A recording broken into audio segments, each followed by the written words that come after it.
আসসালামু আলাইকুম। আজকের পর্বে উড়িষ্যার খুবই বিখ্যাত একটি রেসিপি সানা পোড়ার রেসিপিটা আপনাদের সাথে শেয়ার করব।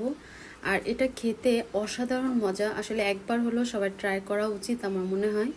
তো আশা করছি সবার কাছে ভালো লাগবে। এখানে আমি দুধ নিয়েছি 2 লিটারের ফুল ক্রিম গরুর দুধ, সেটা নিয়েছি। আপনারা যদি প্যাকেটের দুধ নিতে চান তাহলে প্যাকেটের গায়ে লেখা যদি দেখেন যে ফুল ক্রিম গরুর দুধ, সেটাই তাহলে নিয়ে নেবেন। দুধটা আমি 2বার বলক আনিয়ে নিয়েছি আর বারবার নাড়তে হবে যাতে করে উপরে সরটা না পড়ে যায়। এ পর্যায়ে আমি চুলাটা অফ করে 2-1 মিনিটের মতো নেড়ে নিব। তারপরে এর ভিতরে ভিনেগার 2 টেবিল চামচ আর পানি 2 টেবিল চামচ মিক্স করে দুধের ভিতরে দিয়ে 3-4 মিনিট যদি এভাবে রেখে দেন তাহলে দেখবেন আপনার ছানাটা কাটা হয়ে যাবে। তবে আপনারা চাইলে লেবু দিয়েও করতে পারেন, সেক্ষেত্রে 4 থেকে 5 টেবিল চামচ লেবুর প্রয়োজন হবে। তো বাস আমার তো ছানা কাটা হয়ে গেছে। এখন ছানাটা আমি একটু পানিতে ধুয়ে নিব যাতে করে ভিনেগারের কোনো গন্ধ না থাকে। মানে সিঙের ভিতর রেখে তারপরে আমি পানিটা চেঞ্জ করে তারপর আবারও একটু কলটা ছেড়ে একটু ভালো করে ধুয়ে এভাবেই রেখে দিব 30 মিনিটের মতো। আর এভাবে কিন্তু আমার ছানাটা রেডি হয়ে যাবে। একটি মিক্সিং জারের ভিতরে 2 টেবিল চামচ সুজি দিয়ে নিয়েছি। আর আগে থেকে তেলের ভিতরে ভেজে রাখা বাদাম, কাজু বাদাম, পোস্তা বাদাম, চীনা বাদাম আর কাঠবাদাম, সবগুলো 5টা করে আর কি আমি ভেজে নিয়েছি। তারপরে সামান্য লবণ আর 4 টেবিল চামচ চিনি দিয়েছি। আপনারা চাইলে আর একটু বাড়িয়েও দিতে পারেন। এখন যেই ছানাটা আমি রেখেছিলাম সেই ছানাটা হাত দিয়ে খুব ভালো করে মথে নিতে হবে। আর আমার ছানাটা খুবই সফট হয়েছে আর কি। এখন এই ছানাটা মানে একদম হাতে তালু দিয়ে ভালো করে আর কি ডলে ডলে দিতে হবে। আমার ছানাটা কিন্তু মাখা হয়ে গেছে, প্লেটের তলায় কিন্তু একটুকু দেখেন আটকে থাকে না। তো এখন এর ভিতরে 1 চামচ ঘি দিয়ে নিব। আসলে রাজকীয় খাবারে ঘি না হলে চলেই না। আর এখানে আমি বেকিং সোডা দিয়েছি খুবই অল্প, মানে হাফ চামচের চাইতেও অল্প।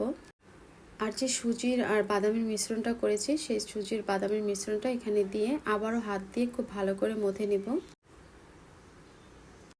সুজি দেওয়ার ফলে আপনার ছানার ভিতরে যে ময়েশ্চার ভাবটা ছিল সেটা কিন্তু ড্রাই হয়ে গিয়েছে।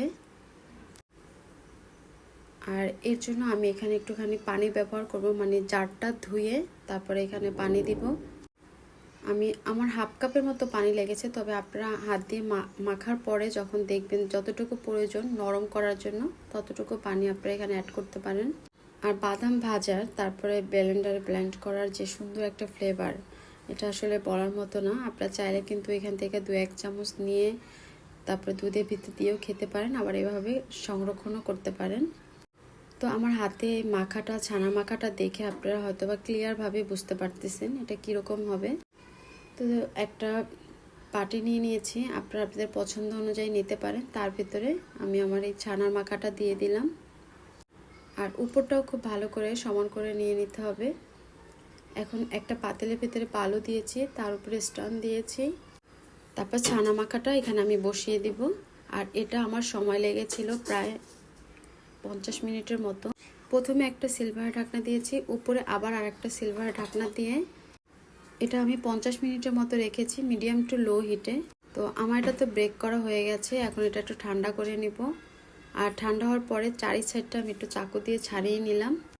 আলহামদুলিল্লাহ, দেখতে পাচ্ছেন আমার উপরের সাইডটা কতটা সুন্দর কালার আসছে।